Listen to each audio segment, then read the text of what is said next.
तो दोस्तों राम राम सबको सबको सादर नमन। तो इसके पहले वाला एक वीडियो था जिसमें हम प्राचीन बाजार व्यवस्था के बारे में बात किए थे कि बाजारों का उदय कैसे हुआ, किस प्रकार लोग आए और एक ऐसा वर्ग उदय हुआ जो कि बीच में सामान को खरीद कर लोगों को देना शुरू किया। उसके बाद हम आते हैं बाजार का विकास हुआ, बड़े पूरे विश्व में औद्योगिकीकरण आया, औद्योगिकीकरण इंडस्ट्रियलाइजेशन, और साथ ही मार्केटिंग के बाद फिर सेवा का क्षेत्र आया, सर्विस सेक्टर आया। सर्विस सेक्टर में बैंकिंग, बीमा, अन्य प्रकार की सेवाएं शुरू हुई, जिसमें मूल रूप से भोजन है, स्वास्थ्य है, शिक्षा, यानी फूड, एजुकेशन एंड हेल्थ। तो अब फूड में भी 3 कैटेगरी में अगर बांटा जाए, रोटी, कपड़ा और मकान।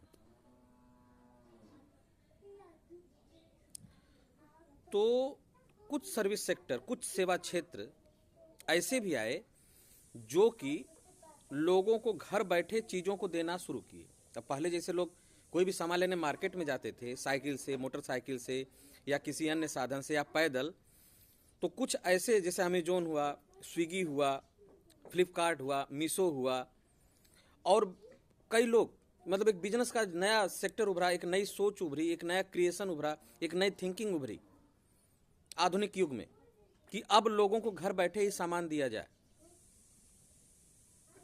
लेकिन घर तो ऑनलाइन नहीं भेज सकते, मरीज को तो ऑनलाइन नहीं इलाज किया जा सकता। इस कई चीज़ें हैं, मिथक हैं कि कोई बीमार हो गया, उसको सोचो कि हम ऑनलाइन भी उसका इलाज कर दो, डॉक्टर वहीं से बैठे बैठे मोबाइल से सुई लगा दे। ऐसा तो संभव नहीं हो पा रहा है। चाहे घर को भी, किसी के घर को ऑनलाइन खरीद लो, ये भी कोई संभव वाली बात नहीं है। हाँ, इन लोगों का अटैक, मतलब जो एक कंपनियां रहीं, उन लोगों का जो अटैक हुआ, वो अटैक कहाँ पर हुआ कि भोजन पर। जैसे जोमेटो कंपनी निकली, खाना को डिलीवरी करने लगी। अच्छा, वो खाना उठाते भी कहाँ से? किसी होटल से उनका टच रहता है, उसी होटल से खाना उठाते हैं और वहीं पर लाके दे देते हैं। तो इसमें एक बहुत बड़ा व्यापार उभरा।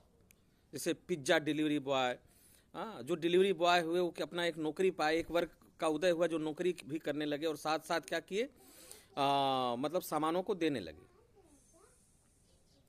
फिर जब नई जनरेशन आई तो ये देखिए कि क्या है कि जैसे पुराने लोग तो आज भी देखिए गाँवों में, गाँव में आज भी साइकिल से, जितने उम्र दराज लोग हैं आज भी साइकिल से मार्केटिंग करे जाए हैं, साइकिल से सामान लिया वजह हैं, जो पुरान विचारधारा वही हिसाब से काम कराना। लेकिन जो नई पीढ़ी आई, ये नई पीढ़ी जो है, मोबाइल का युग आया। अब मोबाइल में वो चीज़ें देखें कि नहीं, ये तो चीज़ जो हमारे पापा मार्केट में खरीदने जा रहे हैं वो तो ऐसे ही सस्ता मिल रहा है और अच्छा मिल रहा है, तो हम इसको मोबाइल पर ही बुक कर दे रहे हैं। अच्छा, आज की पीढ़ी कंप्यूटर सीख रही है, मोबाइल सीख रही है। तो नई जनरेशन के अंदर एक ये उभरा, ठीक भी है, उभरना चाहिए भी, क्योंकि प्राकृतिक है, नेचुरल है कि जो पापा इतना दूर पैदल लेने जाएंगे, वो जो है कि हम मोबाइल पर बैठे बैठे उस चीज़ को मंगा देंगे। लेकिन क्या पापा का पैदल चलना, लोगों से व्यवहार बनाना, लोगों के अंदर जो सामाजिकता रही पापा की, वह क्या बच्चे में आ पाएगी? आप सोचिए। पापा को जितने लोग जानेंगे, जितने लोग उनके नाम को पहचानेंगे, क्या वह बच्चा जो घर में बैठा है और ऑनलाइन चीज़ों को मंगा रहा है, उतना उसका सामाजिक स्ट्रक्चर होगा, उतना लव होगा, उतना हार्मनी होगा, उतना प्रेम प्रसंग उसका होगा? क्या ऐसा हो सकता है कि जितना पिता का हुआ उसका भी हो? तो इस पर आप लोग सोचिएगा और कमेंट करिएगा कि ऑनलाइन खरीदारी कहाँ तक उचित है और कहाँ तक अनुचित है। कमेंट जरूर करिएगा दोस्तों, आप अपनी राय बताइएगा। हम तो अपनी राय रखे हैं कि समाज में इसका बहुत महत्व है कि कोई भी चीज़ भाई बहुत दूर तक लेने जा रहा है, लेकिन वो सामान जो है बैठे बैठे ऑनलाइन मंगा दिए। तो ऑनलाइन मार्केटिंग का एक क्रेज, हमारी भी बेटियां हैं, हमारी भी, हम नई पीढ़ी को भी देख रहे हैं कि ऑनलाइन मार्केटिंग पर क्रेज, और जो लोग जाकर सामान ले रहे हैं उन्हें पुराने ओल्ड मॉडल का समझ रहे हैं कि अरे क्या अभी किस दुनिया में आप जी रहे हैं, जा रहे हैं सामान को साइकिल से लेने, ऐसे करने। लेकिन क्या डॉक्टर इंजेक्शन भी डिजिटल लगा सकता है? ऑनलाइन हो सकता है भाई कि डॉक्टर को भी लोग घर पर मंगवा के सारा चीज़ें कर ले, वो अलग बात है। लेकिन कई चीज़ तो ऐसी है जो ऑनलाइन नहीं किया जा सकता। खाना भी ऑनलाइन नहीं क्या खाया जा सकता, खाना को मुंह से चबाना ही पड़ेगा। तो हमारे शरीर में जो ऑर्गेनिक फैक्टर है, हमारे शरीर में जो लव है, जो प्रेम है, हार्मनी है, या एक दूसरे से बात करने के समय में, जैसे कोई आदमी दुकानदार के पास गया, वहाँ बात किया, 2-4 मिनट हाल चाल पूछा, तो हमारे ब्रेन में beta endorphin, serotonin, oxytocin, dopamine जैसे हार्मोन्स निकलते हैं, जिससे हमें खुशी मिलती है। फिर वो आदमी एक्सरसाइज करके साइकिल से गया वहाँ पर, तो भी उसकी एक्सरसाइज हुई। तो फिजिकल एक्सरसाइज भी हुई, मेंटल एक्सरसाइज भी हुई, थोड़ा सोशल जो है लोगों से मिले जुले भी, लोग जाने भी दुआ सलाम हुआ, फिर सामान लेके अपने घर आ गए। अब वो ज़्यादा अच्छा था या ये ज़्यादा अच्छा है कि घर में सुस्त की तरह बैठे रहे और सीधा मोबाइल निकाले और डिलीवरी बॉय को आके दे दिए? तो क्या भारत में, अपने देश में यह संभव है, यह उचित है कि ऑनलाइन मार्केटिंग को कितना मतलब कैसे इसको प्रमोट किया जाए? या प्रमोट तो हो ही जाएगा, उसको कोई रोक नहीं सकता है, लेकिन हम आपको दोनों बातें बताएं कि एक जगह तो एक्सरसाइज हुआ, सामाजिक प्रेम हुआ, सामान की खरीदारी भी हुई, लेकिन एक जगह बैठे बैठे सुस्ती हुई, लेजीपन हुआ, और साथ ही साथ ठीक है सामान तो मंगा लिए, लेकिन शारीरिक और मानसिक स्वास्थ्य भी बिगड़ा, और साथ ही सामाजिक प्रेम भी खत्म हुआ, समस्वरता भी खत्म हुई, लव भी खत्म हुआ, प्रसन्नता भी खत्म हुई। हाँ, सोशल मीडिया पर प्रसन्नता भले ला दे, वो अलग बात है।